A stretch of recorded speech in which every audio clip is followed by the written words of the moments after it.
أنا سمعت إنه حصلت له محاولة ذيه، صح مرتين. هو لك أنت شخصيا؟ أيوة شخصيا. القضية الذي حصلت اليوم الأول حق الزوجة الذي أنهت حياتها في الحمام، الآن الزوج موقف للتحقيق. الخبرة ما بش معاهم، يقولوا حسب ما وصلني من الأخ بسام إنه ما بش معاهم حق الطبيب الشرعي، حق الطبيب الشرعي ولا حق ثلاجة ولا معاهم أي ريال، يعني وضعهم المادي صعب جدا. كنت أقول هذا الأدمي يعني يستعطفني أو كذا، لما جيت وصورت المطبخ. هذا المطبخ حقك يا مرزوق؟ ايوه هذا المطبخ. أشفي نفسك.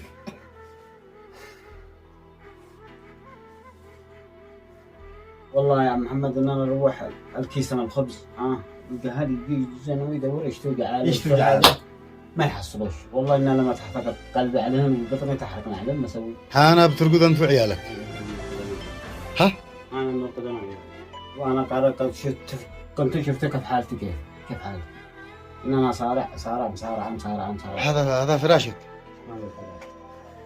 دور من العمال اللي جنبي 1000 ريال اشتري 2 كيلو سكر، ما حصلت من واحد داري 300 شليته بنص كيلو، والباقي هذه 500 ريال سعودي من فاعل خير، ومعي لك $100 من واحد فاعل خير. تدعي لفاعلين الخير. الله يفتح علينا، الله يفرق له ان شاء الله، ربي رزقه الله يملك كفه من حد لا يحتسب.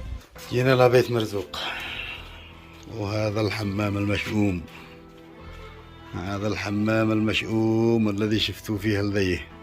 ماشي نتكلم يحضرون عمنا يوتيوب. هذا هو المطبخ، هذا المطبخ حقك يا مرزوق؟ ايوه هذا المطبخ. هلا بسام، هلا لحظة علم الناس كيف هم عايشين يا رحمة الله.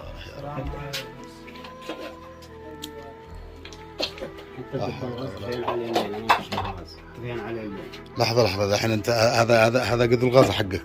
ايوه ما بش معك دبة ولا شوله؟ ماشي من هذه فين عليه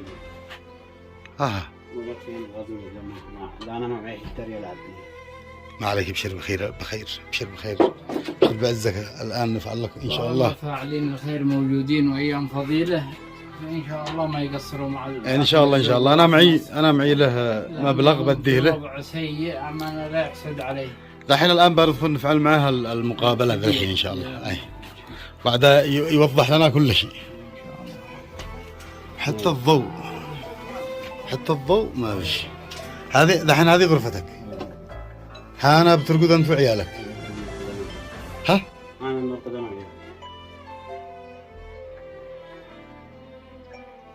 هذا فراشك؟ شوف يا خبره، ومش شوف هذول المساند، وهذا فراش الضيوف، وهذول فراش عياله، وهذا فراشه الذي يرقد فيه، هؤلاء بطانياته، وهؤلاء البردات. شوف الوضع يبكي يا جماعة، والله ان الوضع يبكي. هذا الدولاب الملابس، الطاقة. ها؟ دولاب الملابس. طيب. السلام عليكم ورحمة الله وبركاته أحبابي الكرام، الأخ مرزوق، وإحنا الآن في بيت الأخ مرزوق، وهذا الأخ بسام إداري في مطاعم الدار. القضية الذي حصلت اليوم الأول حق الزوجة الذي أنهت حياتها في الحمام، الآن الزوج موقف للتحقيق. الخبرة ما بش معاهم، يقولوا حسب ما وصلني من الأخ بسام إنه ما بش معاهم حق الطبيب الشرعي، حق الطبيب الشرعي ولا حق ثلاجة ولا معاهم أي ريال، يعني وضعهم المادي صعب جدا. والأخ مرزوق أنا سمعت إنه حصلت له محاولة ذيه، صح مرتين. هو لك أنت شخصيا؟ أيوة شخصيا. قد حصلت مرتين. مشتين تحت. أنت شليتوها مرة لعند القارئ قام يقرأ عليها؟ أنا الأول وأنت الأول دوخت؟ الأول استرعه وهو جالس بيتفرج يسعفهم، طاحوا بعد ما يشتي واحد يزيد يسعفهم الكل. احنا رسلنا واحد يروح بهم الثلاثة. انا ما أناش عارف انا يعني هل هذا مس؟ لا هذه الرواية يعني فعلا من صدق فيها مس شيطاني. ايه ايوه وقد اسعفها اكثر من مرة. بس بعض الناس يا استاذ بسام يقولوا، خلونا نتجابر اليوم، بعض الناس يقولوا انه هذه بنتك، يقولوا انه الوضع يفعل ازيد من هذا. اي قضية يا اخي، عدة تجمعات حية تكالبت عليهم الوضع المادي ثم المرض هذا المس الشيطاني، يعني قالوا وصلتهم الاوضاع لهذه الدرجة. طبعا انا صورت البيت، يعني تحملوا سنة سنتين ثلاث ما عاد اقدروا. انا صورت البيت. انت اليوم الاول انا يكلموني ناس عنك، يكلموني ناس يقولوا انك اليوم الاول استلفت 10,000 ريال من المطعم. ليش؟ بسبب المرض البنيه. بنت بتطلع هي في الكاميرا، بنتك مرضت. هذه مرضت. ايوه. فرحت سالفتهم على ما كفانش حق العلاج، ما كان فيش حق العلاج. وقالوا اشتريت مدري كم سكر. ماشي، ما وصلت للمطعم ادور من العمال اللي جنبي 1000 ريال اشتري 2 كيلو سكر، ما حصلتش. حصلت من واحد داري 300، شليته نص كيلو. نص كيلو سكر؟ والله نص كيلو، والله نص كيلو، والله لو اشتري الغاز الليله كملن علي بالمرض. انا صورت ذا الحين. اشفي نفسك.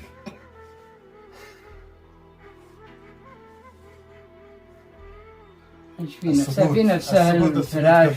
اسمعوني، البيت حق اسمعوني، ثم صلوات الله على سيدنا محمد وعلى اله الطيبين الطاهرين.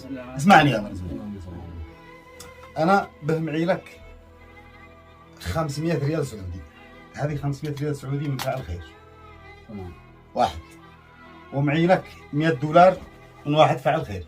مرزوق بيشتغل في مطعم الدار، معاشه ما يجيش حق الموتورات الذي بيروح بهم. اذا لازم نوفر، نجمع مبلغ لمرزوق ونشتري له موتور او نفعل له اي مصدر رزق جنب العمل، يكون يكمل عمله وخرج طلب الله بالموتور ويروح به ويصير يشقى على عياله، معه 2 اطفال. ونجمع له برضه مبلغ الذي يفرش بيته، الذي يأثث بيته، سواء يوفر العيشه الكريمه لعياله ولمرته. انتم شفتوا كيف المطبخ؟ هذه عيشة أوادم، من يرضى بهذه العيشة؟ أنا أدري إن في ناس بيعيشوا أزيد من هذه العيشة، لكن الله بيكرمهم، الله بيرسل لهم جنوده. ادي لنا بطاقتك الشخصية وإحنا نخلي الناس. معك بطاقة شخصية؟ ما فيش معي بطاقة. معك حساب كريمي؟ ما فيش، والله ما معي، والله ما قدرت أقطع حتى البطاقة، والله مع إنه رب حق الجهال. خلاص أنا أجمع لها عندي، أنا بطرح رقم حسابي حق الكريمي الآن في الفيديو. هذا رقم حسابي الكريمي، اي واحد يشتري يودع حتى 1000 ريال، 1000 ريال يودعها واحنا نجمعها له ونشتري له الموتور وودي لكم اسمي وارقام تلفوناتي. هذه الارقام التلفونات حقي، وهذا اسمي الذي يحول محمد يحيى احمد الضراسي، يحول على الاسم هذا، واحنا نجي لهنا نجلس احنا والاخ بسام ونقول هذه الحوالات وصلتني، حواله كذا كذا وحواله كذا كذا وحواله كذا كذا، وهذا المبلغ قدره كذا كذا، نصير نشتري له موتور يطلب الله على عياله يا رحمته، ويوفر العيش الكريم لمرته ولا. وهذا كل رمضان عد احسن من هذه الايام، عد احسن من هذه الايام المباركه لفعل الخير. الباقي والله اللي يدي لوجه الله قالوا لله يدي، وانا قرأت كنت شفت كيف حالتي، كنت شفت حالتي كيف حالتي، ان انا صارع على شيء راسي. الفاتوره حق المدة 45,000 ما قدرت اسددها، فصلوا علي العداد. فتخيل لما يجي لك الموتور جديد يا شسعد، يعني وشدعي وش اصلي وشدعي للي دعمنا بهذا الرزق، والله على عيالي به. تكون سعيد لو انت بتشتغل دحين في مطعم الدار، تكمل عملك والموتور موقف باب المطعم، تخرج تفعل به لفتين 3، تشتري علبة حليب للعيال، تشتري لهم، تروح لهم بالجعالة، تروح بالطماطة، تروح بالبصل، تروح بالفول، تروح والله يا محمد ان انا اروح الكيس من الخبز القهادي يجي زين ويدور يشتوي على ما يحصلوش، والله ان انا لما تحرق قلبي عليهم وبطني تحرقنا عليهم، ما اسوي هذا امر الله. كان يقول لي مرزوق والله ما دخل بيتي حبة رز من بداية رمضان، انا عارف من بداية رمضان لا حتى الليلة هذه والله ما قدرت.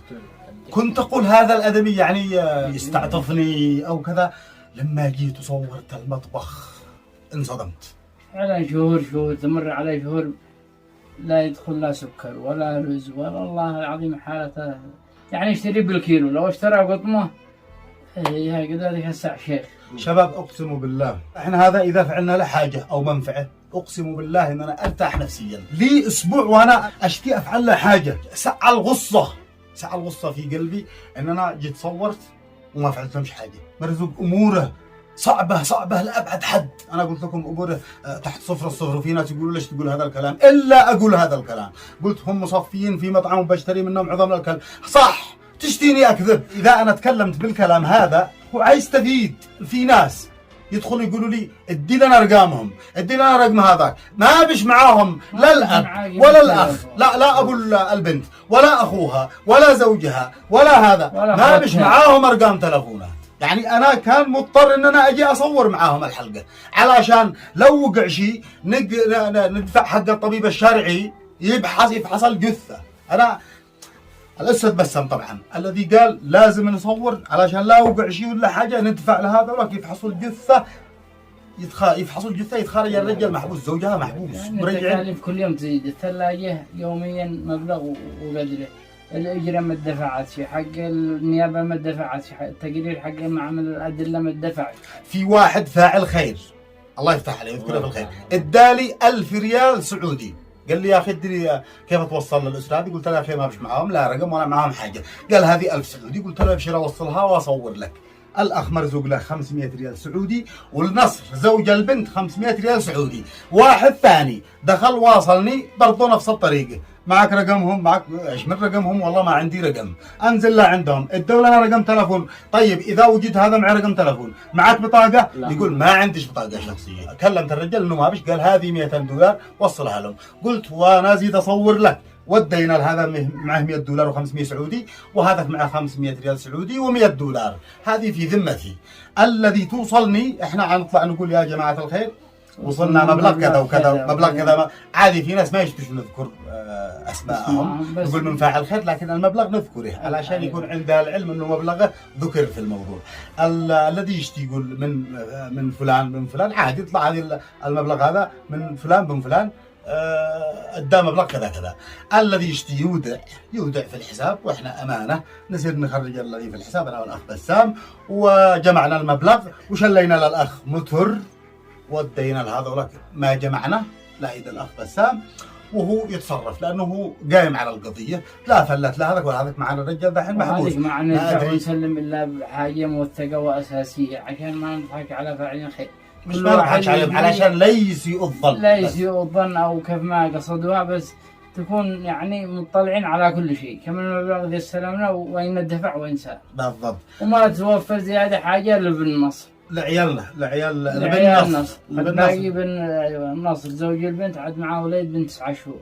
لازم نفعل له حاجه للمستقبل او يكون بالضبط ان شاء الله في حاجه تنفعه. والله شوف بيني وبينك الناس يعني ما عاد باقي الا القريب الذي عاد امورهم سابقه. الناس ضابحين لكن عادي احنا نقبل ال1000 ريال وال2000 ريال. انت به معك كريمي، معك حتى 5000 ريال بالحساب، ادخلوا حتى 2000 حتى 1000 ريال حتى 5000 ريال وهي لك. وكل واحد يعلم بظروفه ربي، لكن قد واحد يفعل قدر المستطاع. هذا الذي عندنا. وحتى اللقاء مرزوق شي تقول حاجه؟ خلاص مالك؟ خلاص والله انا هذا اللي شفته امامكم. والله اشتي شوفوا عزة الرزق لعيالي، شوفوا عزة النفس كيف تخلي الواحد ما يقدرش يطلع ولا كلمة، ما يقدرش واحد يتكلم. انا اشوف انت طبعا سمحت بالتصوير هذا، ما عندك شيء ما لا. احنا طبعا لما نوزع حاجة ولا شيء او نفعل خير للواحد نسأل الشخص هل عندك مانع ان احنا نصور؟ يقول يا اخي انا لا تصورنيش، يعني نغطي صورته من هنا، نطلع صورته من هنا منزل. لكن الاخ قال ما عنديش مانع، انا لو طلع وجهي كامل، وقد شفت انتم في الفيديو السابق انه طلع كامل، فطلعناه كامل في الفيديو هذا. واعذروني يعني وتعذرني انت، اقسم بالله ما نيتنا الا رضا ربي وفعل الخير لجل رضا ربي. هذا حاجه خير مصلحته ما عذر بالضبط. يدي الوجه الله حسه بالقبل. جزاها الله خير. جزاها الله الخير. خير ان شاء الله. ان شاء الله. ما يقع الا خير، واحنا نحاول نجمع له. والله لا نفعل المستحيل. ان شاء الله يا محمد. وربي يجزنا. ان شاء الله. الله يرضى عليك. تحياتي لكم. احنا ماشيين يا مرزوق. الله يفتح عليه ان شاء الله، وصاحب الخير الله يفتح عليه. دحين ما ساير تعبي هذا؟ سارع عبي هذه. اشتريت دباغ غاز واشتريت لك شوله، تمام، واشتريت لك مقاضي للبيت، انت تدعي لفاعلين الخير. الله يفتح علينا، الله يفرق له ان شاء الله ربي رزقه، الله يملك كفه من حد لا يحتسب. امين يا رب. يا حياتي. يلا تحياتي. الله معك. السلام عليكم ورحمه الله. في الفيديو السابق احنا نزلنا الفيديو حق القضيه حق البنت هذه التي انهارت نفسها محمد، كان معنا مرزوق. انا كنت اقول هو بيشتغل مصفي في مطعم الدار، ففي ناس كانوا يقولوا ليش تقولوا انه مصفي؟ وش فيها المصفي؟ هيا ندخل نصفي معنا.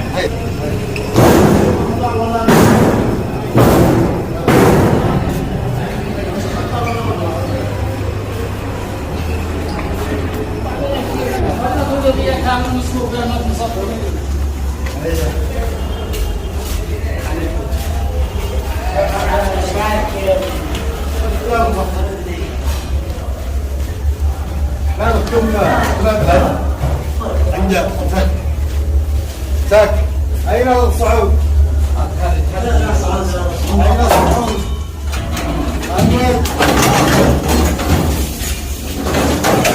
وش فيها؟ والله ان احنا اشتغلنا في مطاعم وصفينا صعود. ما يترجل الذي ما يتراجل. وش فيها؟ ما يترجل ابدا، وهذا عمل العزة جميل.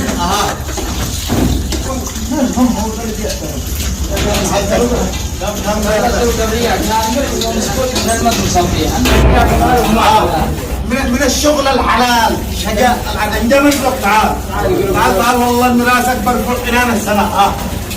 المراس هذا علشانك. تقول ايش بتقول انك مصفي؟ لا عادي هذا عمل. هلا منير احسن من مثل منير مالك؟ هو هذا عمل. طبيعي.